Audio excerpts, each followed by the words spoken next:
This is Ron Guttardi, Volunteer Director of the Oral History Program on the Battleship New Jersey. Today is April the 20th, 2017, and we're aboard the Battleship New Jersey today to talk for a little bit with John McCarthy, who was a refrigeration mechanic aboard the Battleship New Jersey in 1952 and 53. Is that right, John? That's correct, yes, sir. Welcome aboard, John. Thank you. And is this your first time back on the battleship? No, sir, this is the fifth time. Fifth time. Brought my grandson, and I brought a preacher, and I brought a gentleman, 91 years old. He loved it. Oh, great. Well, let's hear a little bit about your service aboard the battleship. Could you start out by telling us how you got into the Navy? Why did you pick the Navy, and how you got in? I picked the Navy because I really didn't care much for the Army, and I do enjoy Navy football games along with all the rest, but they were my favorites. And when I joined the Navy, I never made a mistake doing it because I didn't meet anybody in the Navy that I didn't like. And it was quite enjoyable, and I ate well, and I liked being on the ship. And How old were you, John? Excuse me. then I would have been probably 24 years old. Yes, 24 years old. That's pretty accurate. That's a little late for most It Navy is. guys. Yes, it is. How But, come? Well, I was working in different companies for a while, lumber companies and so forth, and I could see that it was a family affair, and I wasn't going to advance very far.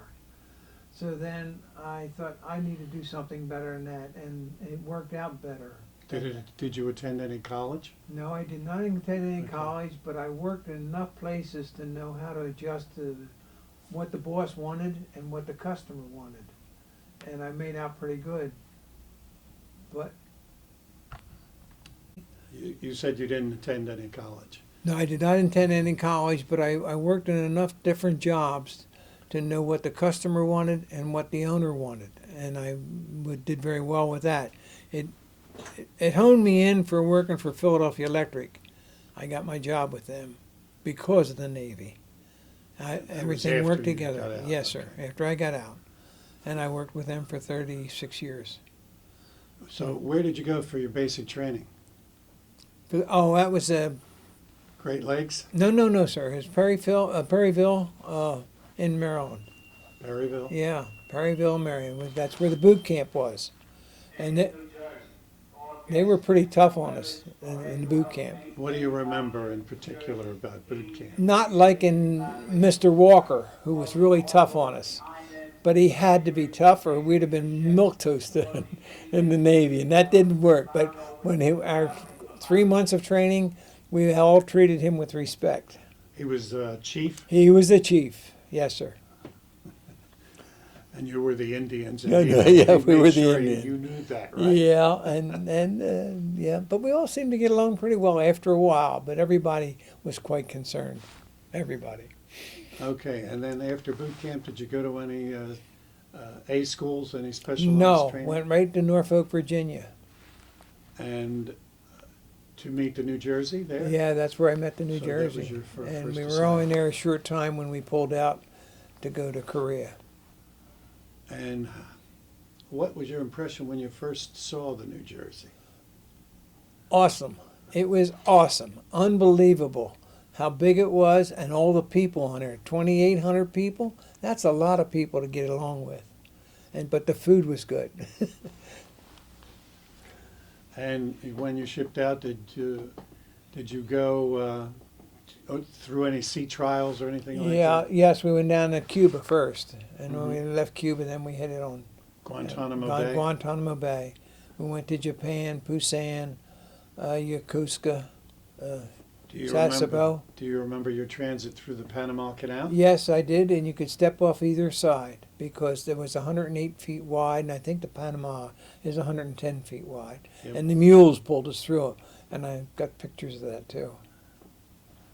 Okay, great. And I hear a story that they had to train fire hoses on the sides of the ship because of the friction between the ship and the walls of the canal. Is that true? Did you No, observe that? no, I'm not familiar with that one at all. Okay. No. But I know you could step off either side. Maybe it's just an old sea story. Yeah, another sea story we got. Okay, and you went to Japan first? No. I forget exactly who we did go to first. It wasn't Japan. But Japan was a very good place for us to stop. 3 other fellows and myself rented bicycles to go up the hill. And when we got up top the hill, we looked down and we heard a lot of people screaming and hollering at us. We didn't know what they were hollering about us. And it was really very pleasant. The fact that they were hollering at us was they found one of the seamen's wallet. And they were bringing it up to the top of the hill. That really impressed me and lasted me all my life. It was a matter of nice people. Yeah, And the young fellow took care of the tip too. good. But That's a they're good the story. nice things in life we found. What town was that in? Tokyo? Tokyo? No, it wasn't Tokyo. Yokosuka? No, No? I've Okay, forgotten it. that's Just for all the right. moment, I just forgotten it. That's all right. It wasn't Yokosuka either. Okay. Then you went on to Korea. Yes, we went on to Korea, and that's where we learned how they fired those 16-inch guns. What do you remember about the first time you saw the 16-inch guns fired? Unbelievable. It pushes that ship sideways. When you fire a 9-gun salvo, it just pushes that ship sideways. But what impressed me more, that the captain sent a detail of Marines and sailors into the ground at night to see what damage was done with those trains that were blocked in the mountains. And those 16-inch shells were hitting their target. But they couldn't stay because they heard us coming and so much. We had to come back. Who was doing the spotting for the ship at that time? I don't know. I don't know who's doing it. The Marines were in charge of it to find out how much damage was done, but they couldn't stay because it was too dangerous.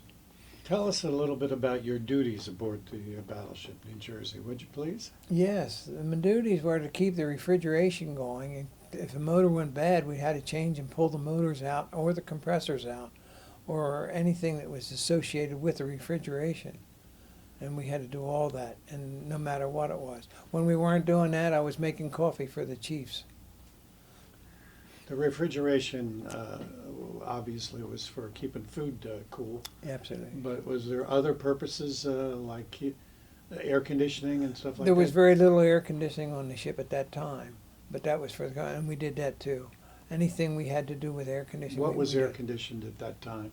The That was magazines? officers at that Off- time, because I don't know about the magazines. I can't answer that one too well. Okay, so what was a typical day like when you were doing your refrigeration mechanic duties? Oh, it was a pleasant day because you had enough help doing it, and when people are jumping in and helping you, it doesn't take long, and you get some satisfaction for making it work. And we had some experienced people on there, and people that need to learn how to do it, and they did. We learned from each other. How big was your refrigeration crew? How many I people? would say it was easy 10 people. 10 people. Yeah. A chief among them? No, he was drinking the coffee. Yeah. No, we had other men rated that they could do it. So did you see any, did the ship get fired on at any No. time? While you No, were we up? did have one young fellow died. It's the only critical thing we had on our ship for anybody Died to from die. what? He died. From We it? don't know. I don't know. I think if the story was correct, if I heard it correct, it was the black powder thing. They were afraid it was going to blow up. What happened to kill that man, I don't know. But there were also 3 other people injured at the same time, and that's all I have on that. And that's the only ones that had on the ship. Where were those people, do you know? In the turret? Were they Yes, yeah. One of they the were 16-inch yes, gun turrets? and that's where it was. Either there or in the elevator where it comes up. I'm not sure. Were the ammunition or? There were ammunition, absolutely, yes, sir. So when you were off duty, what did you do? When we were off duty, we traveled to stores in Hong Kong and so forth. And of course, and Hong Kong's a very busy place, but a very pretty place too. So we had open house one time, and must have been 500 boats alongside that ship, and they were all coming aboard to see the ship, and we were loaded, but they were so enticed to come aboard. What port were you in? That was Hong Kong. Hong Kong. Excuse me. If you need water, there's some right there. No, I'll be right now. We'll try again. Okay. And when you were not on watch on the ship, what did you do for entertainment? Oh, we'd entertain each other. We'd be playing cards or anything like that, and we would move some of the stuff around that we couldn't move around in the daytime, so we have to move it at night. And that was getting rid of some of the stuff we had on there. But other than that, everything was fine. Getting rid of what? Just parts we couldn't use anymore. Oh, okay. What kind of cards did you play? Poker? Poker, Pinochle? poker. Yeah. Were you a good poker No, player? I didn't play long. No. But I did. I was associated with some good people. I really was. We only had one career sailor on there, and he was all right. But the other guys were outstanding. The new guys, we enjoyed it. How about officers? Did you get along with? Got along with officers? all of my officers. Yes, I did. Well, I felt if I respected them, they'd respect me, and that's the way it went. I had no problems at any time. And if I didn't get the job I had when I got out of there in the Navy, I would have really rejoined in the Navy again because that's how much I thought of them. So it was worth it. Did you form any lasting friendships? One fell out in Tennessee, but I'd gone out and he's so far out of line because I was heading for Florida, and when I made a decision to go see him, I'd not realized he was pretty much out in Midwest somewhere, and I went out to see him. But it was always good to see him. And he was a different man than I was, but we were good friends. And Where did he serve on the ship? he served in the same thing I was doing, Same, the refrigeration yeah. unit Mhm. group? Yeah, because if you meet a good buddy like that, you can't go wrong. I mean, when I worked for the electric company, I met a buddy with him, and we were just like brothers. He was a good guy. But we never had any fights. Did you have a battle station too aboard? Yeah, the I had a ship? battle station and with 5-inch shells, bullets, and I would have to hand in the shells and get them in there. Where was the 5-inch gun? Do you remember? Not exactly. Port side? Oh, there was some Starboard? on the port and some on the starboard. We also had drones we shot at too with a 40 millimeter. I believe we had film 40 millimeters at that time. I don't see them anymore. No, there's none. And but We're trying to get a hold of some actually. you might find this interesting. If they fly the drone down the down the starboard side, they can knock that drone right out of the water. But if it went down on the port side, they'd miss him. The drone would never get hit. I don't know what was wrong. The ship must have been leaning or something. Really? Yeah, that was true. That's a true story. Yeah, they could do good on the starboard side, on the port. I don't know what's happened there. Did you ban some of the 40-inch guns as well? No. Oh, no, but I knew that they're the only guns that were fired by the foot pedals, I believe. And no, I didn't fire them at all. You didn't do. No, all I did was ammunition, handle ammo the shell. handling. No, that's all, yeah. But for the 40-inch Yeah. guns as well as the 5-inch? Yes. Okay. 40 millimeter. I Yeah, mean. yeah. I know. I know they're missing. Now they got really fast stuff up there. Tell us about the food on board the ship. Oh, the food was excellent. Why? Because the guy that was dishing the food out was the same guy I had in boot camp. And he was learning to be a cook. And he never forgot me when I went through the line. He took good care He of you? took very good care of me. Oh, But that's- what I put out is what I got back. And it was always good back. So I have no complaints. I'm grateful. So what other ports did you visit? Busan, Yokosuka, Sasebo.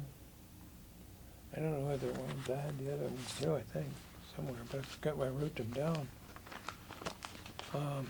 There were other ports too. Cuba was one of them. Guantanamo. Pardon? Guantanamo Bay. Yes, Guantanamo Bay, yes. I don't have it here. I don't have it. Anyhow, we went there and then we went out to Korea. Of course, I never seen too much in Korea because their firing was at night, for one thing. And once they captured the trains from going into the mountains or can't get out of the mountains, whatever it would take to close it off, they did it. And every now and then they would go with a 9-gun salvo and it'd really clean up. They were very accurate at that time too, for the 16-inch. Are there any other stories? Are there any stories that you want to refer to there? Some you want to refer to your notes? It's okay. Yeah, I had these notes for a reason.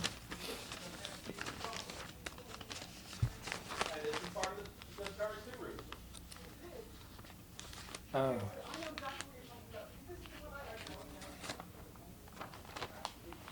Okay, let me see what I got. Sorry about that.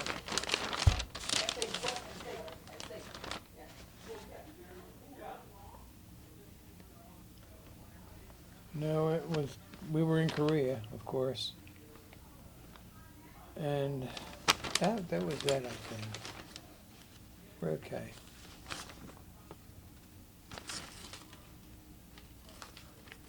It was a life-altering experience, I can tell you that, while I was in the Navy. It changed my life around, but it was worth it. How did it change your life? I got to respect other people's thoughts because, not everybody thinks like you do or I do. And I had to look at that. And the chief asked me one time, he says, "John, go down there and paint the floor at the anchor windlass room." And I said, "Chief, that's not our job." Because I could see the port coming up and Liberty going down the tube, and we weren't going to go to Liberty. I asked the chief again. I said, "Chief, why do we have to do it?" He says, "Don't ask questions. I want the floor done at the anchor windlass room." I said, "You got it." And we did it. The big long wire cloth brushes that you use to sweep up the dirt with, that's a big brush about that big. I took 3 men to 5 gallons of paint, and we went up there and painted that room in 15 minutes. I said, we took care of the floor, we did it respectfully. We didn't argue, that's the way it went. And you made Liberty too. And we got Liberty too. And Liberty was good because I met nice people too. I mean, when you mix with them and you get to know them. And there's some you've always got to watch, just like home here. You just got to be careful. But that was it. Did you learn refrigeration through the Navy, or did you know it before? I knew it through the Navy, because carpentry I used to make windows, triple windows that are open in your front door, your living room and all that, up and down windows, 2/2, 1/1. I made windows. Then I made kitchen cabinets, but I was never in refrigeration until I got in the Navy. And they teach you pretty quick, because they don't have time not to. Did they send you to any schools? No schools, just what you learned on the ship. Training. Yeah, on the job, and the people you work with are the ones that would teach you. And you had to do that. You had to learn. Any other stories you want to tell us about your time in the Navy? No, the Navy was pretty good. I was pretty happy with the Navy, and I have no complaints about them at all. And the food was good, and the reason I told you it was good, but we enjoyed it. But I didn't mind asking or being asked to do a job, because somebody has to do it anyway. And then why argue? You're not going to go anywhere. That was the story of my life, pretty much, on the ship. But when we got topside, it was always nice to get up topside. You could see it up. But we spent a lot of time below decks, changing out motors and compressors and whatever it takes for refrigeration. What deck was most of the refrigeration equipment on? What deck? I remember? don't know, I'd say it's, Deck 2, deck 3? I would say close to deck 3, because that's where your armor deck is at. It's below that. I think it'd be pretty close on that. And you're hoping to visit the spaces, the refrigeration spaces today while you're aboard, is that right? Absolutely, if we can, because I remember the words I used. How do we get out if a torpedo comes in there and that 5-inch deck is closed? And one of the fellows, a sailor, a career man down there, he says, the torpedo's going to come through anyway. That is not going to open. I knew where I stood, because that 5 inches of steel, that tells a lot. The 5 inches, Steel. That's an armor Oh, deck. yeah, okay. What you call an armor deck. right. And yeah, it's as thick as one of these pipes. And when they lower it, and you're there until they all clear. But it was interesting. So you served 2 years? 2 years. And the yes. whole And- time was yeah, aboard the New Jersey? And I was in reserve, so I actually had 4 years and everything reserves and the Navy. And did you come home during, how many times did you go to Korea? Just once? Just went, yeah, just once. And you came home to Norfolk? I made in Norfolk and then come on up. But I used to come home when the ship was in Norfolk. I could tell my wife at that time I could be home by within 30 minutes of it takes me to get from there. It was 300 miles. And I just knew how much it would take unless I broke down or something like that. So that was pretty good. But To where? To Delaware? yeah, up to Delaware, where I lived. Yeah. Were you married when you Yeah, were I was married, and well, she had a stepbrother, and there was no man around the house, and I volunteered to raise him, which I have no regrets. He's retired from the electric company too now. So, other than that, I think we got it covered. Did the Navy try to talk you into re-upping? No, I got a good. I was material to go back in now. They gave me approval. I could go back in if I wanted to. If you wanted It was to. honorable. Did you consider staying? A little bit, not a whole lot. I knew if it didn't work with the utility, I'd have to do something different because I could see where everything else was going, all with private ownership. When somebody has a business, they're going to have their relatives in there, not necessarily you. And I had about 5 jobs. And my first job was when I was 14 years old. I was delivering newspapers. Then I upgraded and I got to delivering milk. And then an older gentleman, he drove the truck and I delivered the milk. But that didn't hurt me. And then I worked in a gas station. And then I worked in an automobile place installing radios and heaters that I didn't know anything about. But they taught me. And I just kept moving on, and I was never fired from any job. So that's pretty much my history of working. So what did you do when you got out of the Navy then? Did you, Oh, when I went out of the Navy, Yeah. I went to write to J. Frank Esham, which was the window man to make these the guy you worked for before Yeah, the Navy? right. And And one day I looked at it and I seen who was leaving and who was staying, and I thought I got to do better than this, and I did. So I went to Philadelphia Electric, and I said, no, and they said, why do you want to work here? And I thought for a minute. I said, sir, nobody likes to work, but if I have to work, I want to work at what I like. He says, you got the job, which was nice. And then they taught me how to test electric meters. And when I retired, I was responsible for the accuracy of 30,000 meters with another man to keep the accuracies of them in Maryland. did And, you install new meters and stuff? install, and test them, mostly testing. And we tested everything in electric meters from residential, commercial, and industrial. So, and that was challenging. And you get to meet the customers, and you got to know how to handle that too. Because it's not always the same when you open the door. We've had some guys open the door in Philadelphia and they fell down the steps. There were no steps. So, you know, and that was interesting. But Philadelphia Electric was great with me. I liked them. When you get somebody you like to work for, you'll work your heart off. And you're retired from Philadelphia? Yes, sir. Yep, that's right. I've been retired 20 years now. Yeah, they've been good to me. So was the Navy. And, well, we thank you for your service, John. Well, I And, appreciate you recognize it. Yeah. And we thank you for sitting down with us to talk about your time aboard the Battleship I'm New glad Jersey. to sit down and talk to you about it. And probably when I walk out the door, I'll think of 10 or 50 other more things. But right now, no, I've never done this before, and you're a good handler. You're doing a very good job with what you're doing.